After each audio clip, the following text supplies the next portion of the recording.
Good evening, and welcome back to Doing Stuff Studios. Uh, I wanted to put a video at the end of this series, just sort of my reflections on the Epic of Gilgamesh, my thoughts, my interpretations um, on what we'd gone over. Uh, so I guess this was Gilgamesh by Stephen Mitchell. I believe this is a translation from Mr. Mitchell here. One of the things I noticed about it, I've read other editions, other translations before.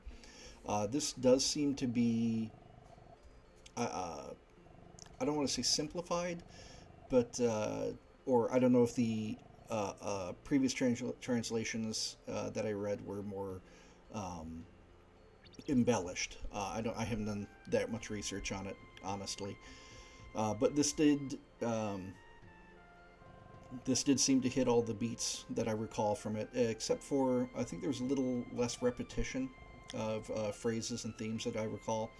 A lot of times with these epic poems, you have repetitions of phrases. It's just kind of the nature of it.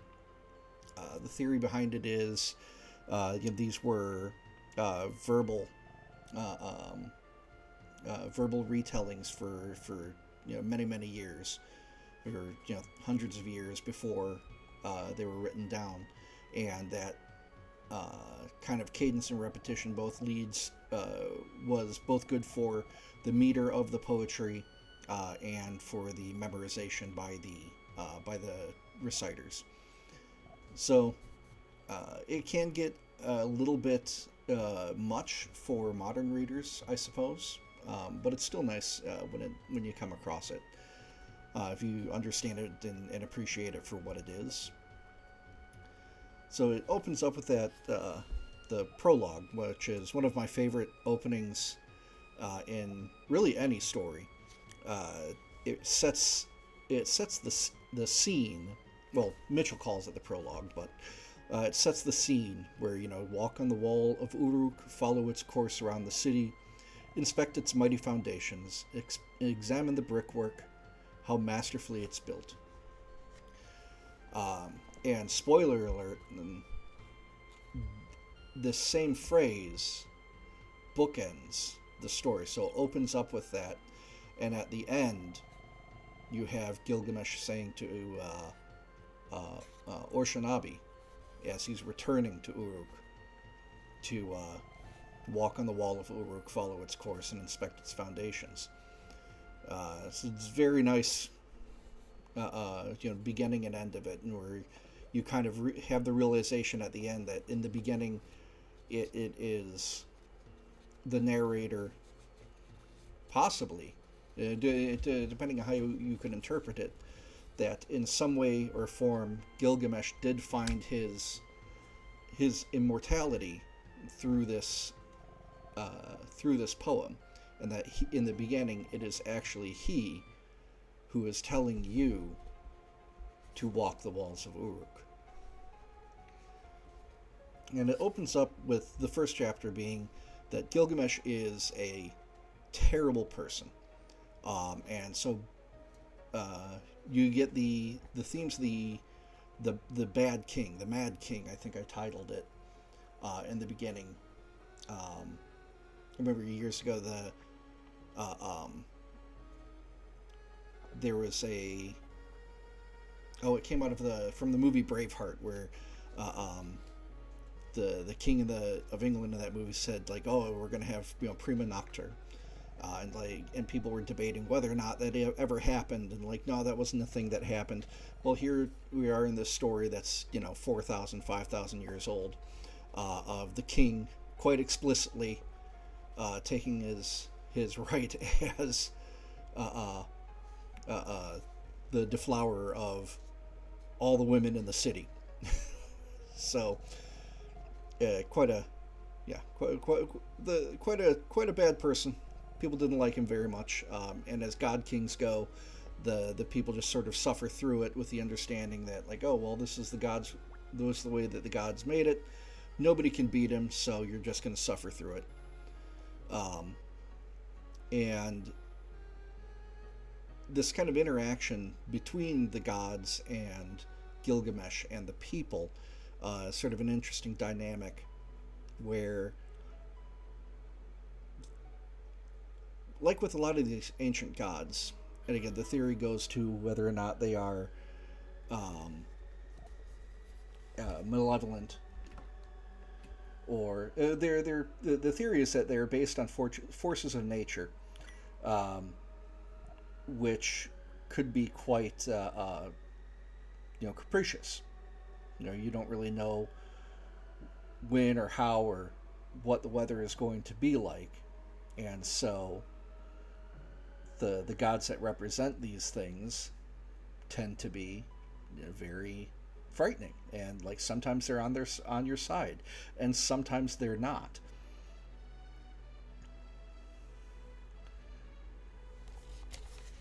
But eventually the gods they do decide, like, hey, maybe we should help him out. And how do we help him out? Well, just get him the hell out of there. Make his double, make his equal, and distract him, which is, it's an interesting kind of form. There's no punishment for him. They say that, like, yeah, this is not what a king should be doing. This is not a gross abuse of power, and he should be punished for it. No, just distract him. But again, this is going back to this was the thought of the people of the population at the time. It's like there's a king, there are gods. The gods set him up to be king, and that is what it is. So they bring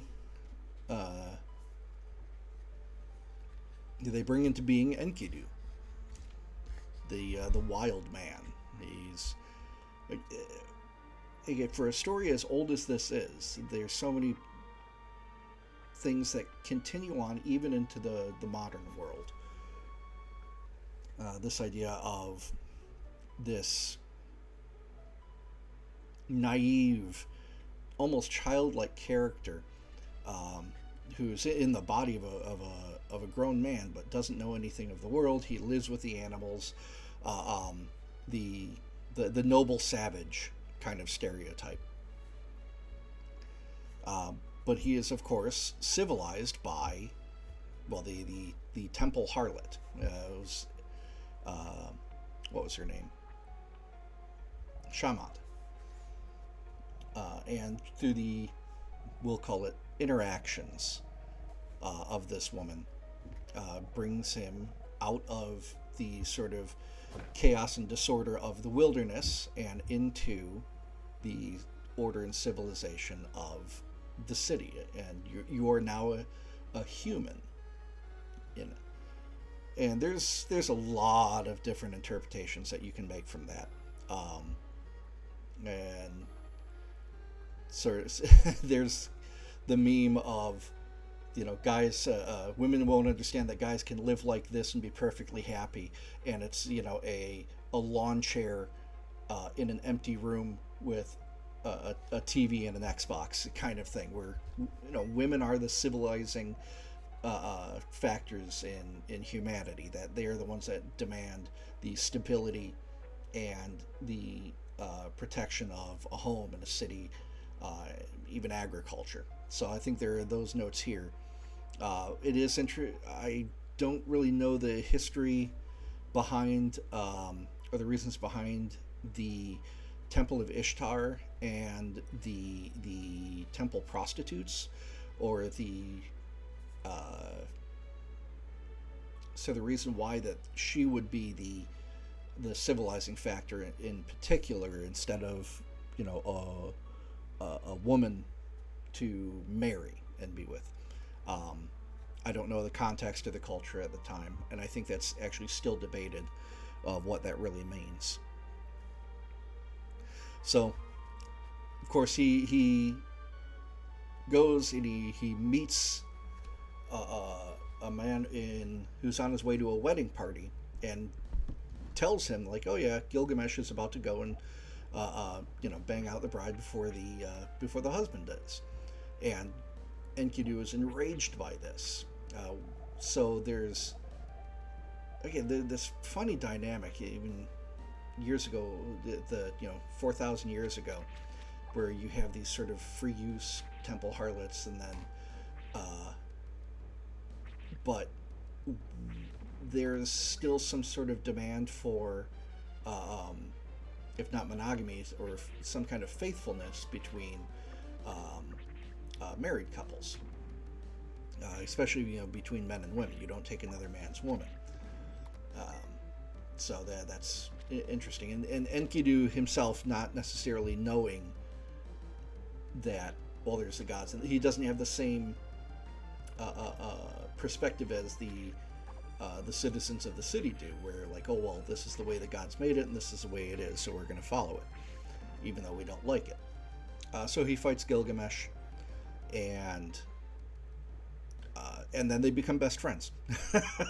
So there's the next major challenge after that is the fight with Humbaba, and the travel there. And a lot of it's just kind of beefing up Gilgamesh and Enkidu, where they traveled for 3 days, and then they make camp. They would travel for 3 days, a 6-week journey for normal men, and they're just really beefing up these characters. Larger than life, amazing. It's the kind of typical gassing up for that you'll read about characters in these kind of epics. Eventually, I think we're going to end up doing Beowulf and the Iliad, and you'll see the same kind of things that happen, the same kind of wording and characterization in there. They fight Humbaba. Again, debate over historically what Humbaba and the cedar forest represent. It's pretty explicitly in Jordan or Lebanon, I think they said, or the earthquake was felt as far as Lebanon when Humbaba fell. It may actually be Cyprus, the island, but yeah, Humbaba as a monster is a representative of another historical king, is a representative of an enemy nation at the time, or is it just a fanciful made-up monster that the writers, bard, whoever told the story originally had made up. One that doesn't necessarily represent anything in particular. It's just, I thought of this cool monster. So they kill him, and they return, and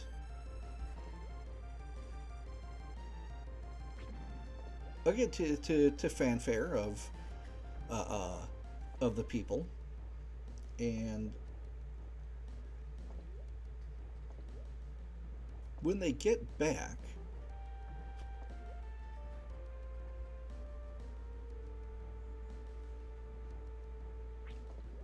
one of the more interesting things that I found, I'm looking for it right now. Edge of the cedar forest, where they meet up with Ishtar, the goddess,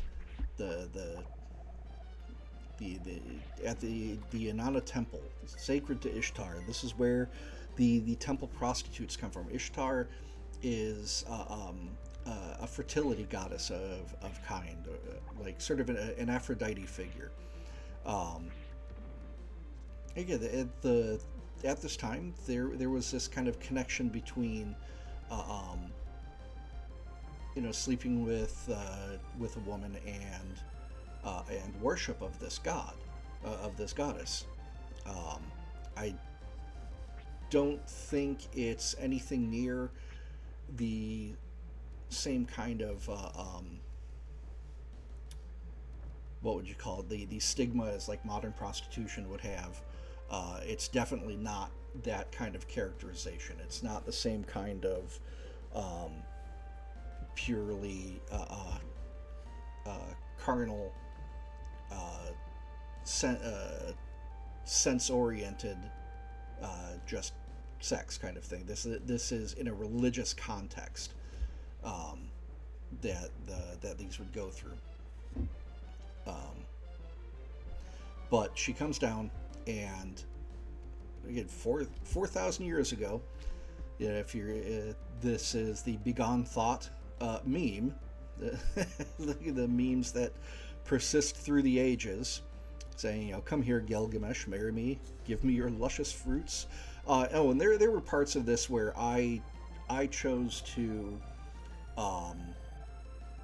change the wording on some of these.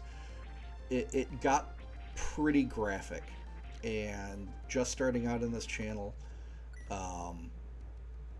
I kind of don't really want to fall afoul of the YouTube and the guidelines and all that. I know a fledgling channel can get flagged and kind of shot down almost right out the gate by these kinds of things.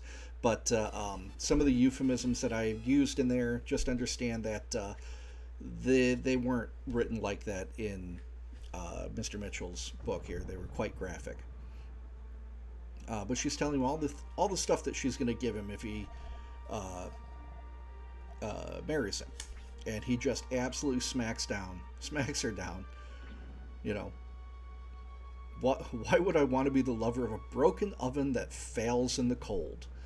And it's a paragraph of absolute insults to this goddess. What will happen to me when your heart turns elsewhere and your lust burns out?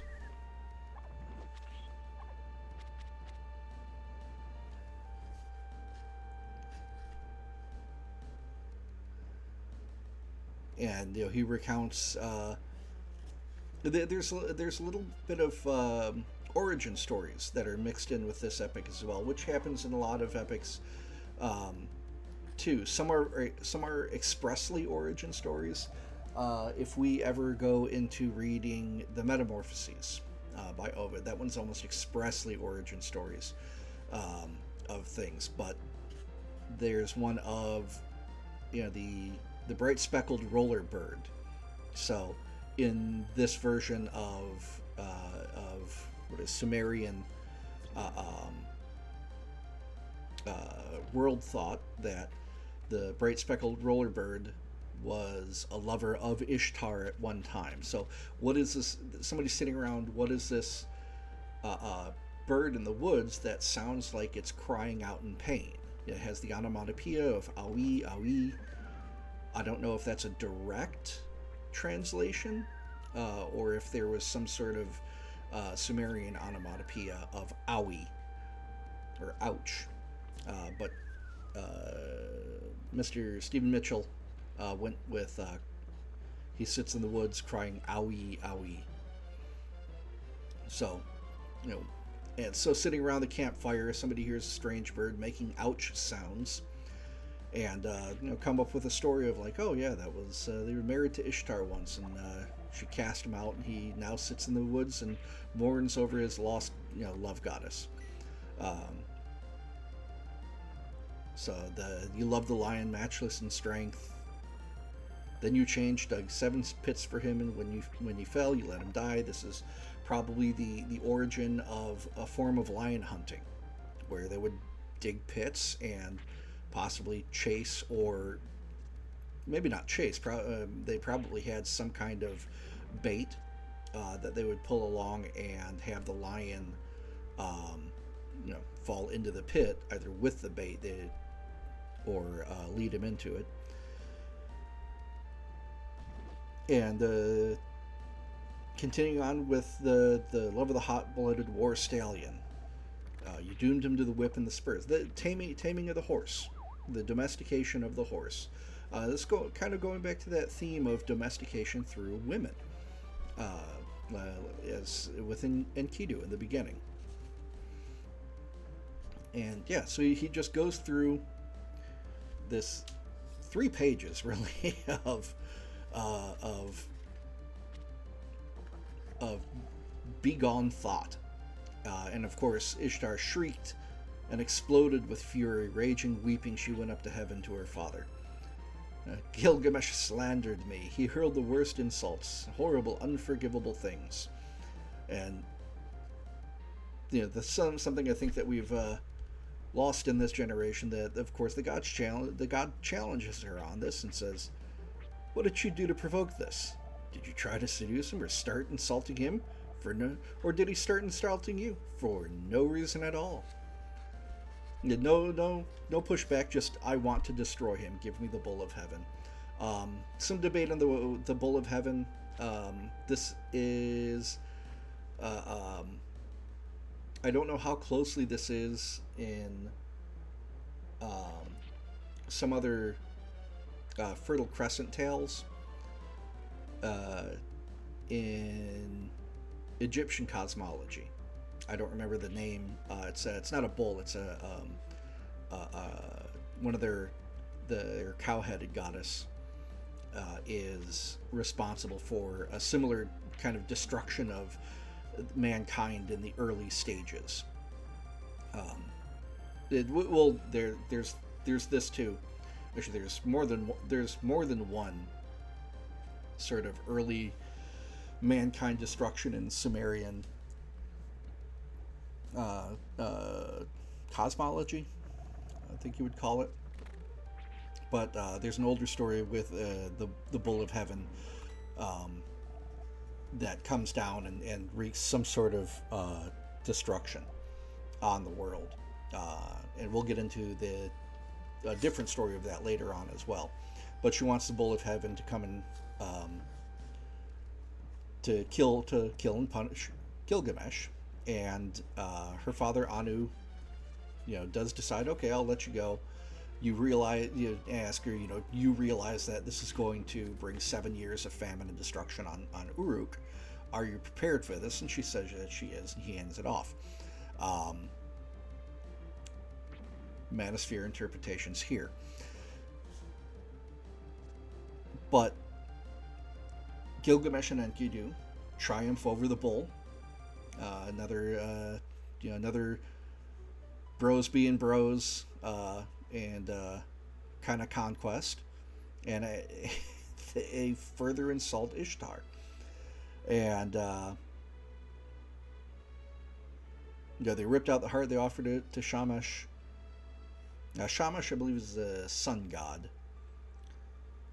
And Gilgamesh's father, Lugalbanda, comes up. He was deified at some point, and he's referred to as a personal god for Gilgamesh. I guess I continue on. I guess so. You'll see this a lot in these sort of pantheistic religions as well, these early ones, where you'll have main gods, you'll have lesser gods, demigods, you'll have house gods or clan gods.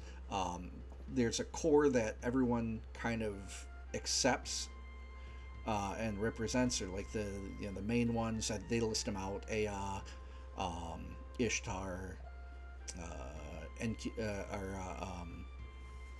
can't remember now, but they list them off. They're the main ones. And then, like I said, you'll have, personal gods that they'll come up. Maybe not everyone recognized Lugalbanda as being deified. Perhaps it was, because he was very clearly a mortal, the king in Uruk prior to Gilgamesh, his father, that was deified, supposedly, presumably after his death. So, in other cities, most likely would not have recognized this deification. So it's Gilgamesh's personal god. Not everyone in the city may have worshipped Lugalbanda maybe they recognized his deification, but wouldn't have like a shrine or an altar or go to his chapel and sacrifice to him. It was a very personal thing. Anyway. So, yeah, Ishtar, being outraged that they had killed the bull, goes back down to yell at him again. And Enkidu heard these words. He laughed. He reached down, ripped off one of the bull's thighs and flung it in Ishtar's face. Again, just a massive disrespect for this. And again, I don't know if this is particular to just Ishtar.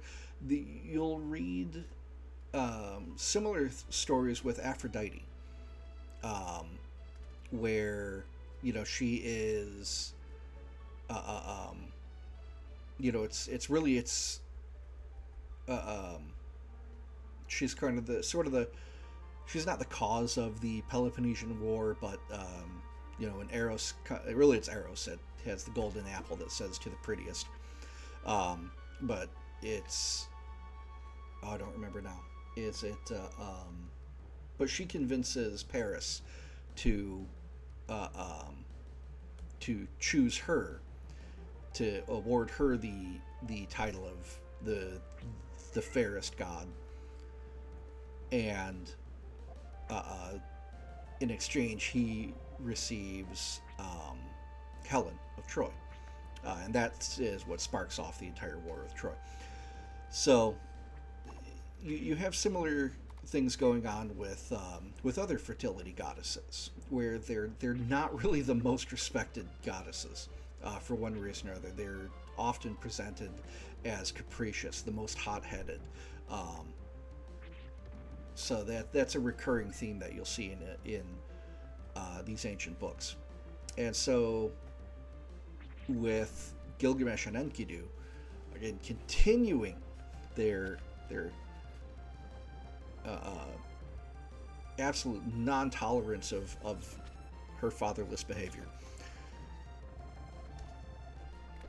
But to me, it was just, this is probably one of the most humorous parts of the book. It's very explicit, and I think relevant to a lot of the memes that you see today.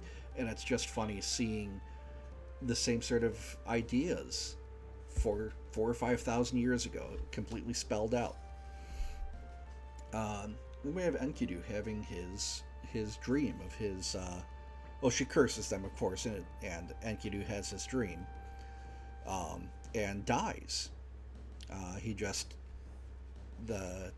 It's a very sudden thing, and this probably would be something not unknown to the listeners of this tale at the time, where you go out with someone, everything's fine, you have a good time, and they come back and they fall sick and die. There's no knowledge of germs and illnesses, what do you call it, the immune system and things like that. It's just we spent several weeks, went to this other city, traded, we came back with our goods and our money, and then he just got sick and died. And it would be, of course, traumatic for even us nowadays, but very much the same as then. No reason, no explanation. There was no fight. There was no clear cause. And so it would be just chalked up to some sort of ill fortune or death or demon or something beyond not even the comprehension of the person there, but something not even observable. So Gilgamesh, this is his first encounter. Actually, I take that back. It's not his first encounter with the idea of death. He, back at the battle with Humbaba, they both have to bolster each other up when they're finally faced with it. Like, oh, this thing's gonna kill us. And there's some back and forth there about, what do I do? It's so much stronger than us. So there was already that sort of initial fear of death when first confronted with the threat of it. But now Gilgamesh is not confronted with just the threat of death, but with death itself. The death of his best friend, his brother. And it breaks him. and it makes him really feel for his own impending death as well. And just sort of a heartbreaking last line. Beloved, wait, don't leave me. Dearest of men, don't die. Don't let them take you from me.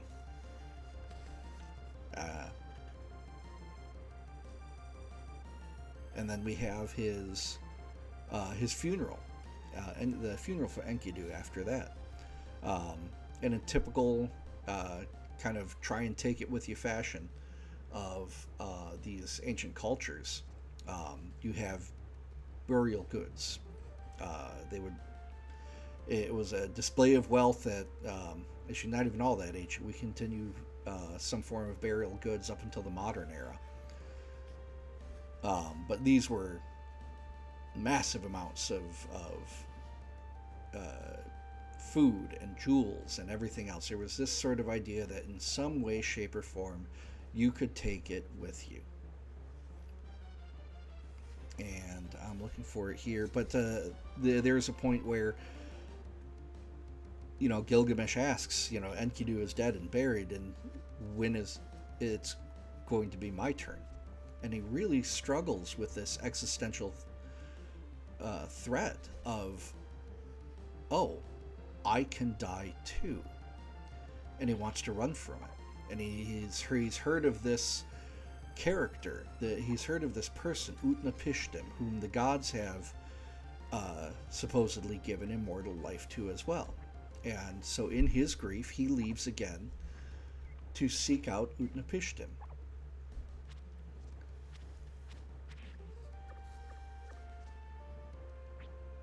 Oh yeah.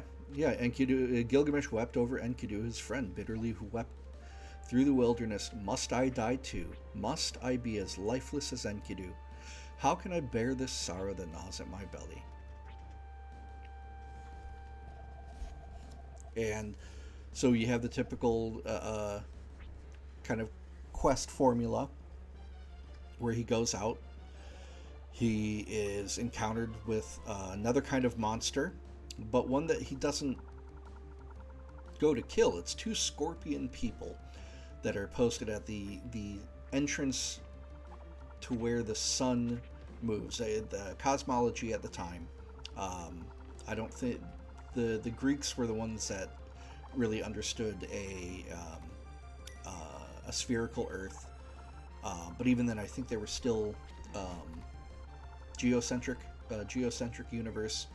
The Babylonian, or not the Babylonians, but the Sumerians, probably the Babylonians too, probably had their similar cosmology, where the sun went down into the ocean and was dragged under the earth by way of tunnels up on the other side. It was just the cosmology at the time, and so he has to kind of go to this place where he has to follow the route of the sun. And I think there's a considerable amount of symbolism in that as well, where the sun is the timepiece, and you're chasing after the sun. There's in a modern context, Pink Floyd has a fantastic line of, so you run and you run to catch up with the sun, but it's sinking. Racing around to come up behind you again. And the sun is the same in a relative way, but you're older, shorter of breath, and one day closer to death. And so you have this chasing the sun motif here, and 5,000 years ago. These motifs, they rarely change. We might have a different understanding of them, or a more elegant way of putting them together. But there it is. We view things very similarly.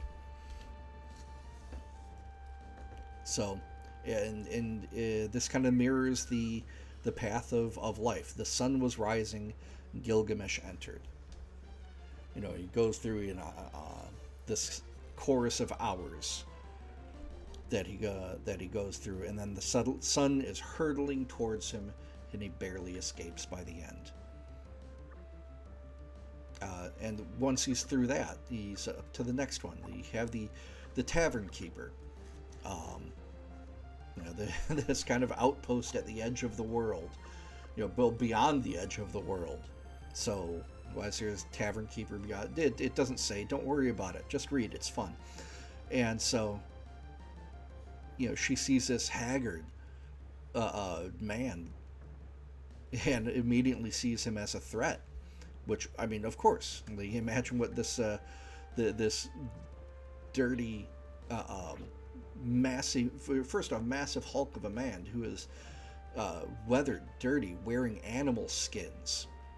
And yeah, I'm gonna lock myself in here. And Gilgamesh sees her up on the roof. I want to enter now. If you don't let me, I will smash your locks and break down your door.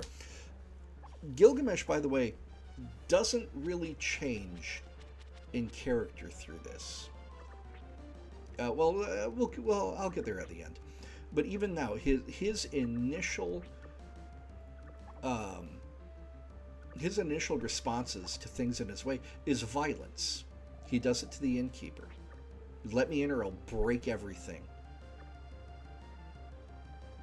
And, when he meets with the boatman, or Shinabi, it's not like to say, hey, can you give me a ride? No, I'm going to kill all of your boatmen. I'm going to kill all of your crew and make you go with me. And he almost screws himself in this. Or Shinabi tells him,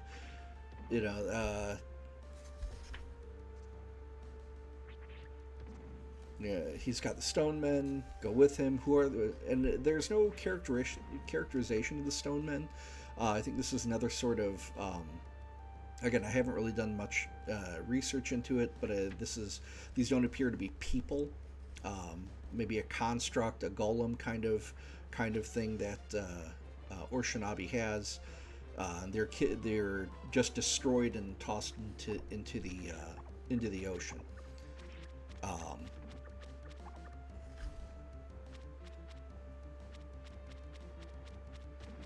But yeah.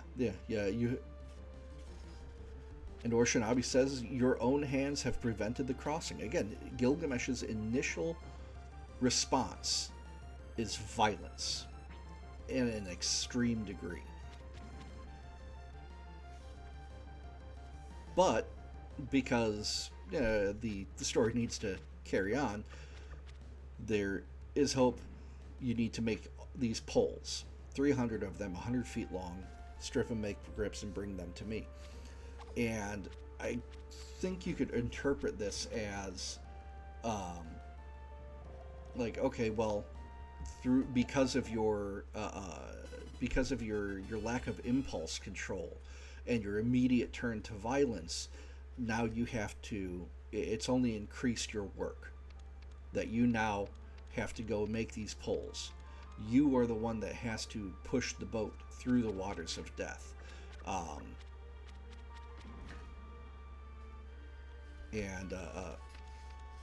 It's not explicitly stated, but after the meeting with Utnapishtim, Shinabi is even cast out. And it's not explicitly stated, but it's kind of like, why did you bring this idiot here? To my house. You're not allowed to come here anymore either. So they get to Utnapishtim. And again, Utnapishtim just sees this hulk of a man, but your cheeks are hollowed, your face so ravaged, frost-chilled, and burnt by the desert sun. So much grief in your heart, you are ready to collapse. And Gilgamesh reiterates his lament of losing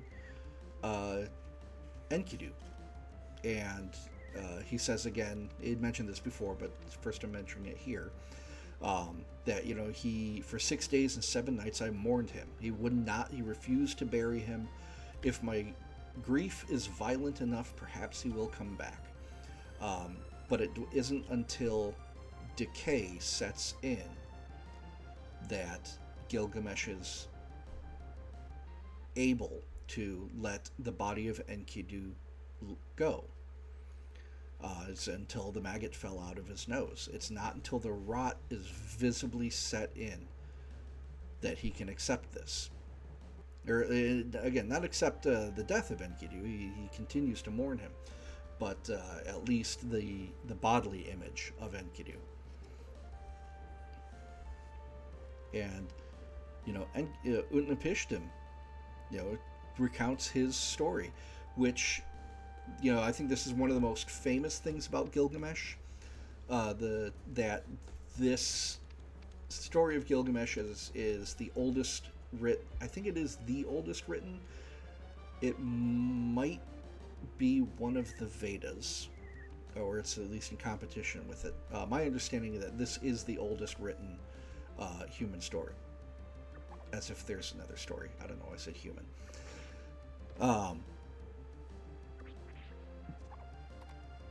But the parallels between Utnapishtim and the flood story and the biblical flood story in the Torah is not word for word, but the themes of them are very clearly connected. There's better videos and explanations that you can watch, but so I'll just go over it briefly. Where the gods, and in this translation it doesn't say. I don't think it actually said in other translations either. The gods are mad. There is one god that is mad at mankind for some reason. It's not particularly explained. Very loosely said, like, because of the sins of mankind, whatever that means.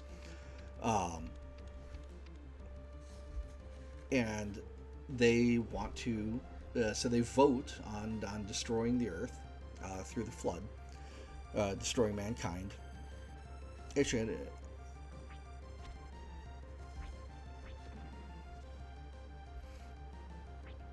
that comes to the next. I'll finish that train of thought in a moment. Because Utnapishtim kind of chastises Gilgamesh. And I think this is, a common thing. And I didn't touch on this with the others as well, but the tavern woman, says to Gilgamesh, "Why are you sad? You're alive now.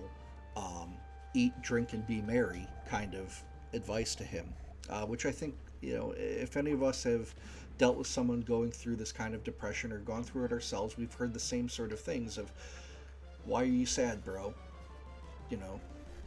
Eat, drink, and be merry. That's what life is about." And Utnapishtim, tries to have him compare his life with others. Compare your own blessed lot with a fool's. You are made from the flesh of both gods and humans. Gods have lavished up you with their gifts, as though they were fathers and mothers. And so you have it better than other people, is Utnapishtim's take. But Gilgamesh, of course, says, in your grief, what about other people? I'm having my problems now, and I think that's really relatable. I've gone through stuff myself, and at this, you can on a logical end, you can look back and say, why am I complaining? But nevertheless, it somehow doesn't make you feel better. But now the story of this flood comes through. When the gods decided to send the flood, 5 gods decide. They took an oath to keep their plans secret. Anu, the father, counselor, and Lil, Nanorta, the god's chamberlain, Enugi, the sheriff, and Ea, also the cleverest of the gods. So Ea has a problem with this, and in the flood story, in the Sumerian flood story, he goes, they're not supposed to tell other people, but he doesn't tell a person. He tells Utnapishtim's fence just because Utnapishtim's on the other side of the fence and heard me, well, that's not my problem. I didn't tell Utnapishtim. I didn't break any oath. Very, very, very sly. Truly, what do they say? Truly the cleverest of the gods.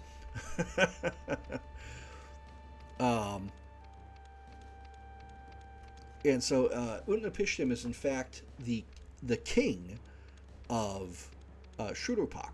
It's different, I think, with the biblical story of Noah and the flood. Noah's just some dude. And again, at the beginning of this, there's no reason.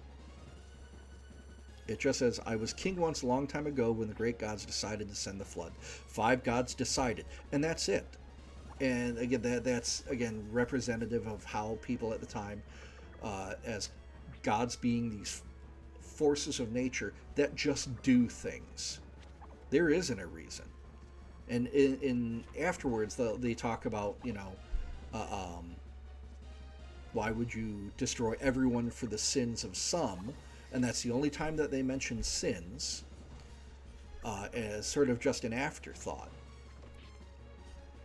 But I guess I'll get back to that one in a minute. But yeah, the great gods just decided to flood the earth.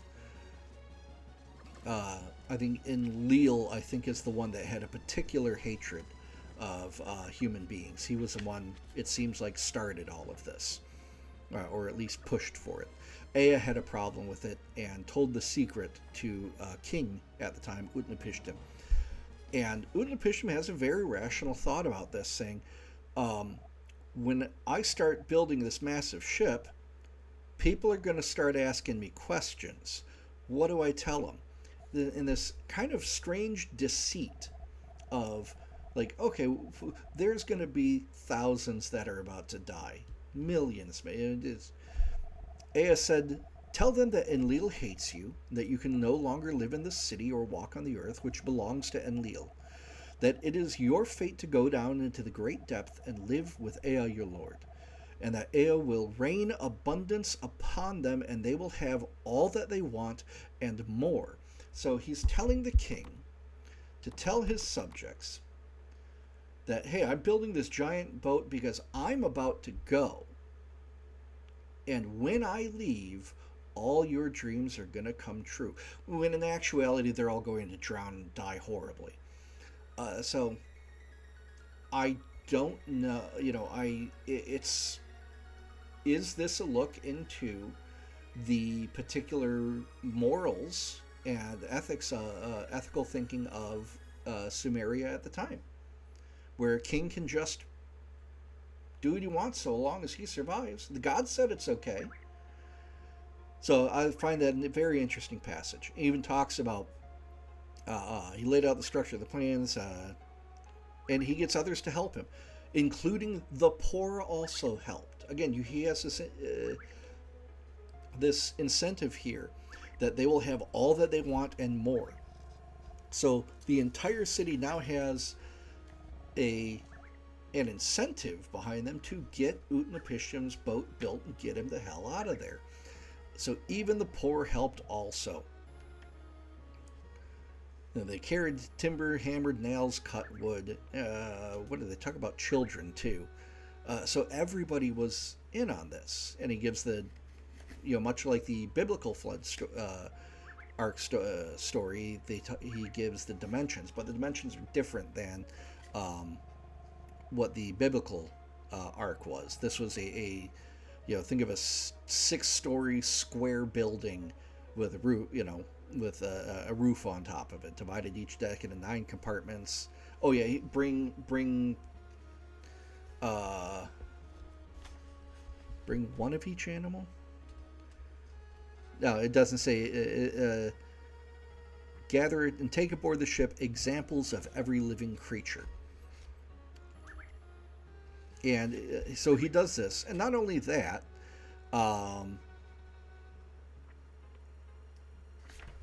but also Shamash announced that the time had come. Enter the ship now. Seal the hatch. Here it is. Loaded onto every precious thing that I owned, all of my silver and gold, all my family, all my kinfolk. So we're talking about not just in the biblical story of Noah, it's just his immediate family. His three sons and their wives. So this is all my family. So that would be immediate family, sons, daughters, wives, and all my kinfolk. So the kinfolk would be the extended family, aunts, uncles, and all kinds of animals, wild and tame. And then the interesting one: craftsmen and artisans of every kind. So this was really to reset civilization. It was understood that this was going to be necessary. So you need stonemasons, wood carpenters, craftsmen, artisans of every kind.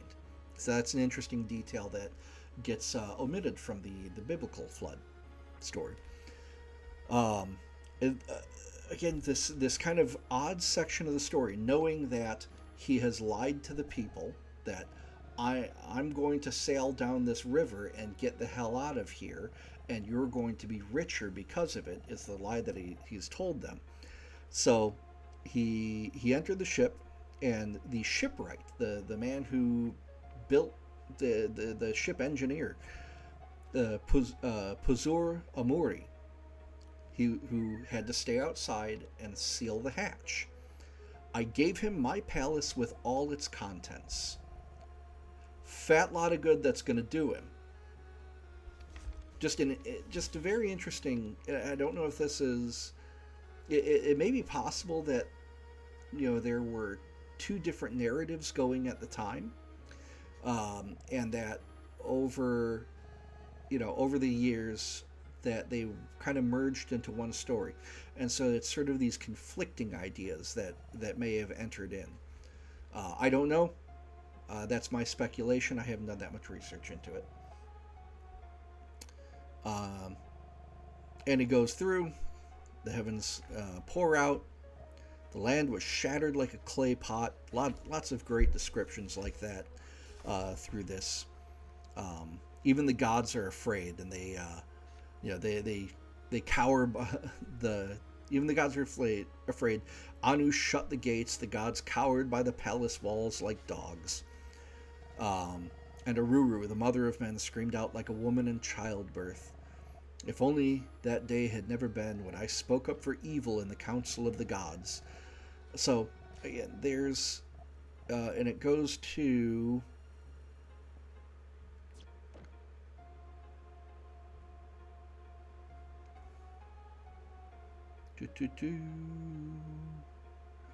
Yep, the gods lamenting. 6 days and 7 nights. Numbers in if you're familiar with these at all, you know that the numbers aren't literal. The numbers represent sort of some kind of completed cycle. The number 7 was, for the Sumerians, Babylonians, was a whole number, a completed cycle kind of number.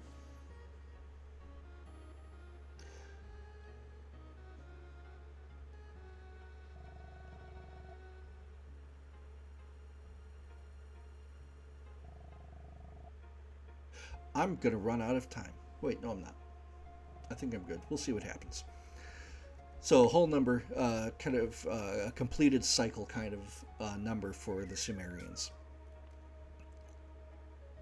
So, in Judaic thought, that number is 40. So you'll see the 40 days and 40 nights. And...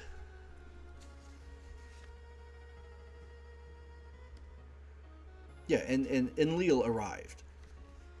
He was angry. So Enlil is the one that is enraged. Who helped these humans escape? No explanation. Enlil just hates humanity. So, like, that's just, okay, is what it is.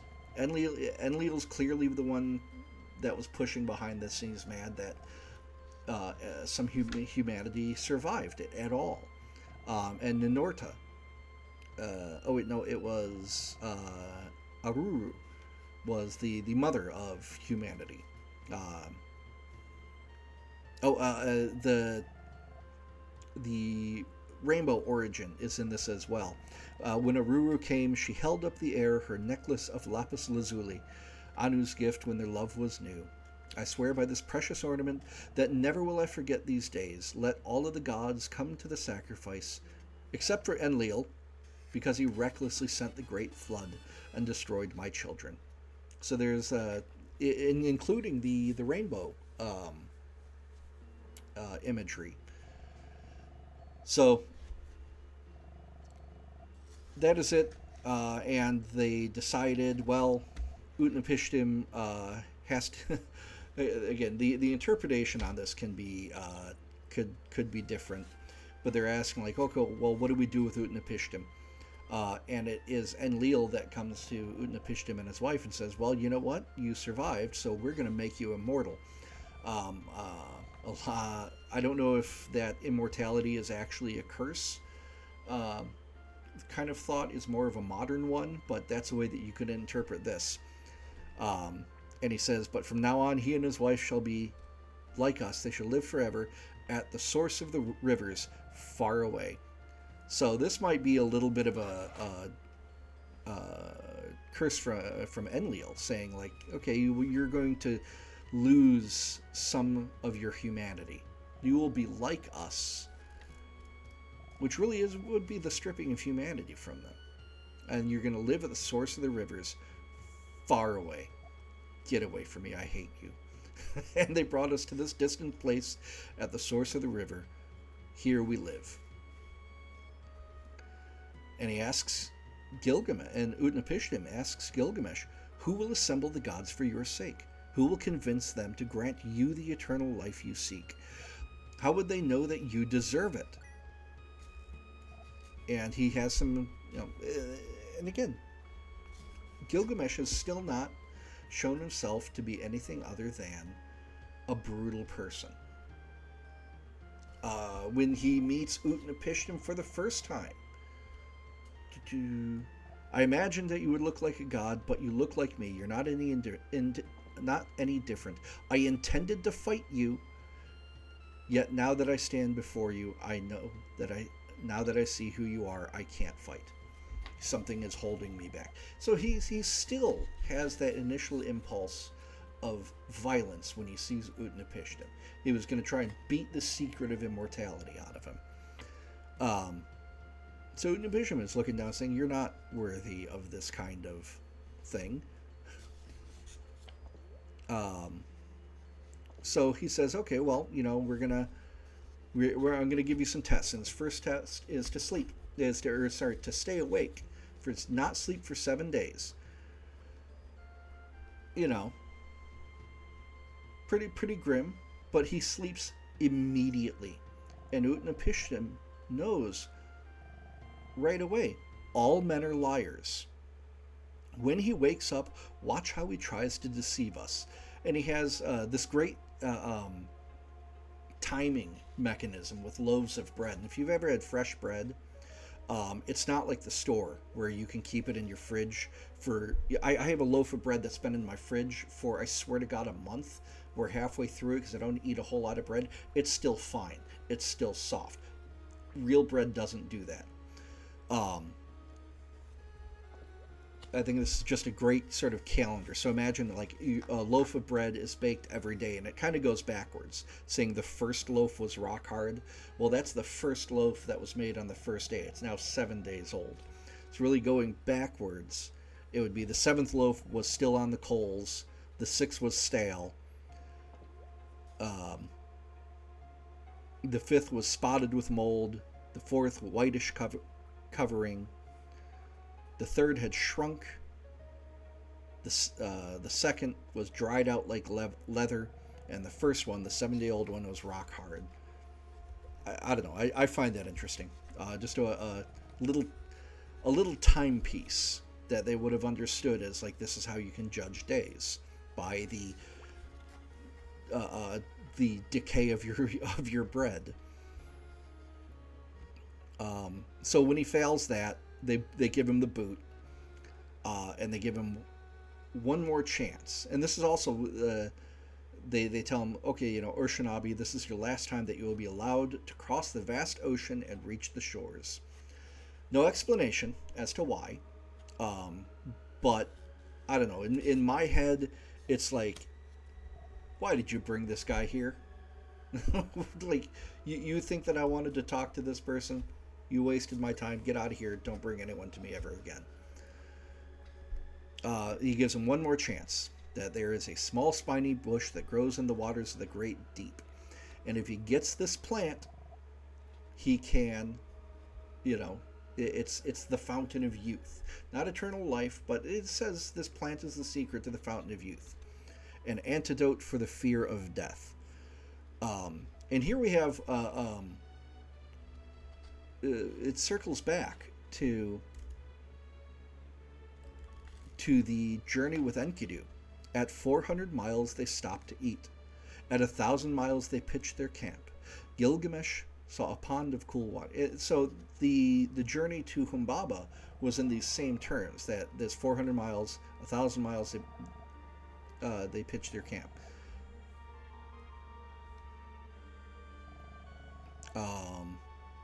I thought it said that a 6-week journey for normal men, but perhaps not. But Gilgamesh also says an interesting thing about the plant. With it, we return to the youth we once had. We will take it to Uruk. I will test its power by seeing what happens when an old man eats it. So once again, not the courage to do it himself. I'm going to feed it to some old man first to make sure it's not poison. And if it's good, I'll eat some myself and become a carefree young man again. And a snake. So as Gilgamesh is bathing, he leaves it on the shore, and a snake eats the plant. And origin story. This is why the snake sheds its skin, and so the snake was seen as sort of an eternal being at the time as well, and so the shedding of the skin is the symbolism of that, and this is the end for him. There's nothing left. He doesn't come to grips with his fear of death. He doesn't come to terms with his mortality or acceptance of it. He's lost a marvelous plant to a snake, plucked it from the depths. How could I ever manage to find that passage again? We left our boat on shore. And here it is.